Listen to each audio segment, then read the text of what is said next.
Hello and welcome to the Unseen Question.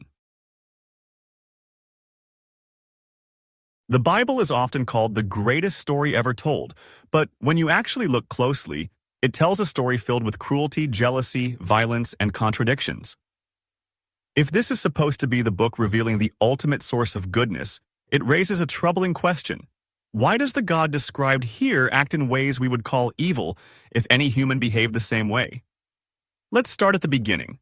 The creation story portrays a God who places two innocent humans in a garden, gives them no knowledge of good and evil, and then punishes them for disobeying a rule they couldn't possibly understand. That's like punishing a toddler for touching a stove when they've never been told it's hot. Instead of teaching, this God curses humanity with pain, death, and suffering for all future generations. It's a story that sets the stage for collective punishment, not just of Adam and Eve, but of everyone born afterward. As the stories unfold, this pattern repeats. In the flood narrative, God sees humanity acting wickedly and responds by drowning nearly every living thing on earth, men, women, children, and animals alike. If we read that a ruler somewhere decided to wipe out an entire city because people had turned violent, we would call that monstrous. Yet when the same action is attributed to God, it's framed as justice. But think about it. Mass drowning of innocent children and animals cannot be justified as moral under any human standard. The story of Job shows another disturbing side. Here, God allows Satan to torment Job, killing his family, destroying his health, and ruining his life, all to prove a point about loyalty. If any human leader tested their followers' loyalty by killing their children and inflicting disease, we would call it sadistic. The narrative tells us Job was eventually rewarded for his faith, but no reward can erase the fact that his children were murdered as part of a divine wager. When we move into the laws of the Old Testament, the picture becomes even darker. The commandments against murder and theft are there, but so are laws permitting slavery, including the ownership of foreign slaves who can be passed down like property. Rules allow parents to have disobedient children stoned to death. Women are treated as property, with their value tied to virginity or marriage. This is not the framework of a moral lawgiver. It looks far more like the rules of ancient tribal societies, written into sacred text and attributed to God. What's striking is that many believers will acknowledge that slavery, genocide, and misogyny are wrong today. Yet they continue to defend the Bible as the source of morality. If we're honest, our moral progress as a species came from challenging these very texts, not from following them. Abolitionists, reformers, and human rights advocates didn't succeed because they followed biblical commands. They succeeded because they rejected the cruelty found in them. Another area worth questioning is God's obsession with worship. Page after page, the Bible describes God demanding praise, sacrifices, and loyalty. When these are not given, the punishment is often death or destruction. If a human ruler demanded constant worship and threatened execution for disobedience, we would call them a dictator. Yet the same traits, when applied to God, are rebranded as holiness. Why should unlimited power excuse behavior we would condemn in any other being? Even in the New Testament, which is often described as gentler and more compassionate, troubling ideas remain. Jesus speaks about eternal punishment in hell, a place of never-ending torment. The idea of infinite torture for finite mistakes is perhaps the most extreme form of cruelty imaginable. No earthly crime would justify such an endless sentence. Yet the Bible claims this is the fate awaiting most people who have ever lived. It's difficult to call this justice. It looks far more like vengeance magnified to infinity. What's more, the supposed plan of salvation makes little sense. The story goes that humanity is condemned because of sin. So God decides to fix the problem by sending himself, in the form of Jesus, to be sacrificed. But think about it. God sets the rules, declares the punishment, and then demands a blood sacrifice to forgive what he could have simply chosen to forgive. If someone harmed you, would you require an animal sacrifice before you could forgive them? Of course not. Forgiveness is an act of will, not an act of violence. The biblical system seems less about mercy and more about maintaining a cycle of fear and control. What we see in all of these examples is not the behavior of a being defined by goodness, but the behavior of a character shaped by the culture and time in which these stories were written. The ancient world was brutal. Wars were constant. Slavery was normal. and women had little autonomy. The God of the Bible reflects these values, not eternal wisdom. And when we look at the consequences of believing in such a God, history becomes even clearer. Crusades, inquisitions, witch trials, and holy wars were all fueled by the conviction that divine violence and cruelty are not only acceptable, but righteous. When a text portrays genocide, slavery, and eternal torture as the will of God, it becomes easy for humans to justify those same acts. Religion has often served as a powerful tool to rationalize behavior that would otherwise be unthinkable. One of the most troubling aspects of the biblical God is how frequently he punishes people not for their actions but for questioning or doubting. Take the story of Lot's wife. She looks back at the city she's fleeing, and instantly she's turned into a pillar of salt. Not for harming anyone, not for committing violence, but simply for a moment of hesitation. A God who destroys someone over a glance shows insecurity, not justice. The same insecurity shows up when people challenge authority. In the book of Numbers, a group of Israelites questions Moses and Aaron's leadership. The response?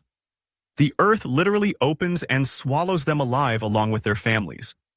Again, we're dealing with a being who doesn't tolerate questions and punishes entire households for daring to ask if maybe the leaders were wrong. That's not moral guidance, that's tyranny.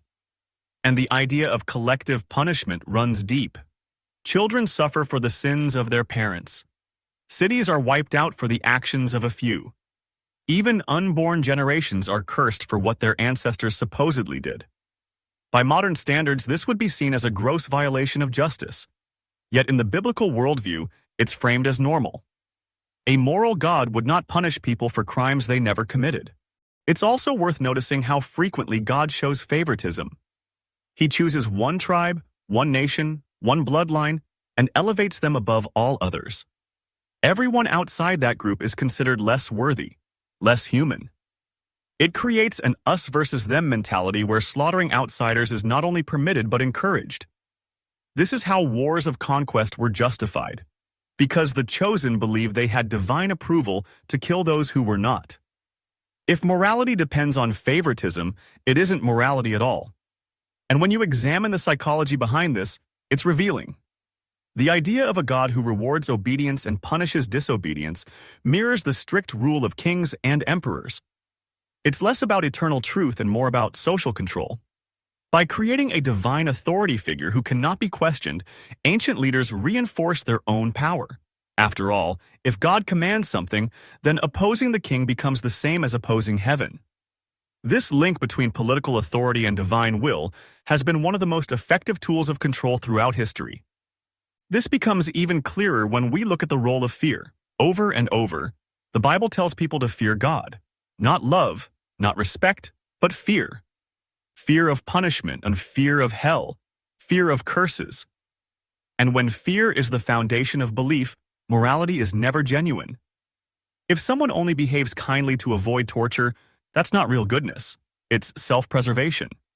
A truly moral system would inspire people to act with compassion for its own sake, not because they're terrified of eternal consequences. Think also about the way the Bible treats curiosity. Instead of encouraging exploration, questioning, or critical thinking, it often warns against them.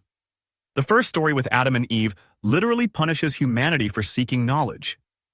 Later, prophets and apostles discourage philosophy or worldly wisdom. This is deeply telling. A being who discourages knowledge is not guiding people toward truth, but keeping them in ignorance. And ignorance makes control easier. Some defenders of the Bible will say these stories must be read metaphorically, that the violence and cruelty are symbolic. But that argument doesn't really solve the problem, because even as metaphors, the stories still send a message that obedience is more important than compassion, that loyalty to authority matters more than justice. And if these texts are so open to interpretation, then they lose their status as clear moral guides. If the meaning can be bent in any direction, how can we trust it as absolute truth? What's more, when people claim the Bible is the word of an all-knowing God, they're also saying that this God deliberately allowed confusion, contradiction, and moral horror to be written into the text. If God wanted humanity to know right from wrong, why not deliver a clear, universal set of principles that apply across time and culture? Why rely on tribal laws, animal sacrifices, and cryptic parables? A truly good God would not leave morality so muddled. And there's another issue rarely addressed: the silence of God in the face of suffering. Throughout history, humans have faced plagues, famines, natural disasters, and atrocities. If the biblical God exists and is good, why does he stand by and watch? Believers often say suffering is a test or that it builds character, but would we accept that reasoning from a parent who allowed their child to starve in order to teach them resilience? Of course not. We instinctively know that allowing unnecessary suffering is cruel. Yet this is exactly what God is said to do on a global scale. Even in modern times, believers attribute good outcomes to God while ignoring his absence in tragedy. If someone survives an accident, it's a miracle. But when dozens die in the same accident, God's role is forgotten. If God truly intervenes in the world, then his selective help reveals favoritism at best and negligence at worst. And if he doesn't intervene, then prayer and worship are pointless. Either way, the idea of a benevolent God becomes difficult to defend. This also connects to how religion often warps moral responsibility. When disasters strike, people are told it's God's will. When crimes are committed, forgiveness is offered through prayer.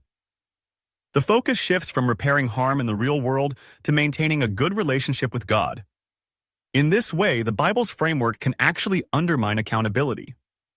What matters most is not justice or restitution, but obedience to divine command.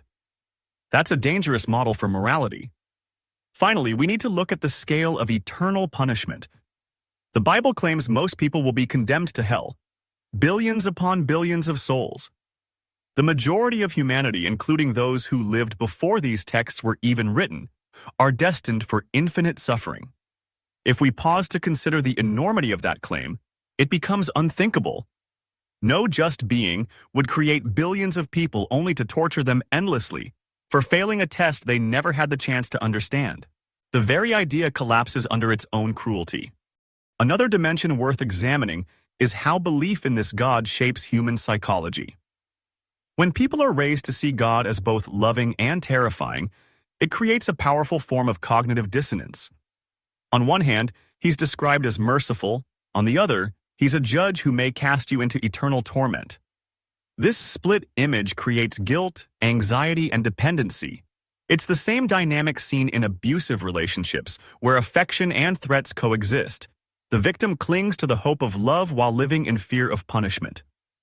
Psychologists have documented how this kind of double message can harm mental health. Believers are often told they're unworthy, broken, or sinful by nature, and that their only hope is submission to God. That constant sense of unworthiness can lead to shame and self-hatred. Instead of building confidence, religion often strips it away. If the Bible's portrayal of God truly came from the ultimate source of goodness, why would it mirror the tactics of emotional abuse? Sociologically, the biblical God has also justified deep social hierarchies. Kings claimed divine right. Priests held power as gatekeepers between God and the people. Women were told to submit because God decreed it. Slaves were told to obey their masters as those serving the Lord. These weren't accidental byproducts. They were reinforced directly by Scripture. And those structures persisted for centuries, with religion used to keep the powerless obedient.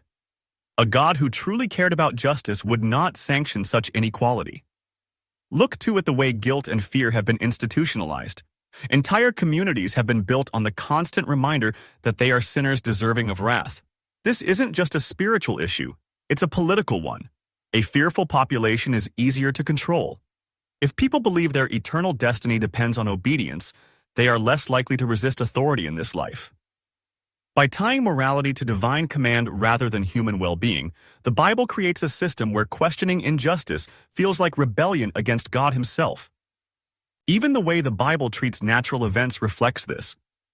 Earthquakes, storms, and diseases are often portrayed as punishments. Instead of encouraging people to investigate, to learn, to prepare, they were told to repent. This had real consequences. For centuries, plagues were met with prayer instead of medicine. Droughts were seen as divine anger rather than natural cycles. This mindset slowed progress and kept people vulnerable. A good God would not mislead humanity into misunderstanding the very world we live in. It's also worth noting how morality outside religion consistently outperforms morality within it. Secular societies today often show lower crime rates, higher levels of equality, and stronger protections for human rights. These improvements didn't come from following biblical law. They came from rejecting it. Abolishing slavery, granting women's rights, and protecting minorities all required breaking away from what the Bible prescribed. This shows that the supposed foundation of morality was in fact holding it back. Consider also how the Bible frames human nature. It teaches that people are inherently sinful, incapable of good without God. But history shows the opposite. Humans cooperate naturally. Empathy, compassion, and fairness appear even in children, long before they're taught religion. These traits are not gifts handed down by God, but evolutionary adaptations that help communities survive.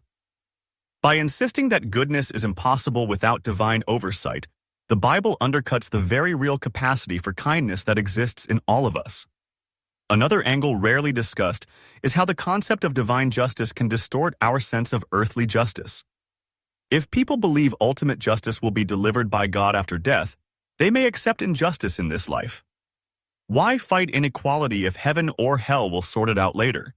Why demand accountability from the powerful if God will judge them eventually?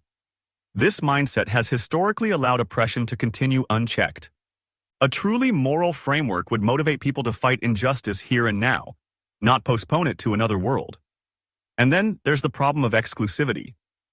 Billions of people around the world follow different religions, or none at all.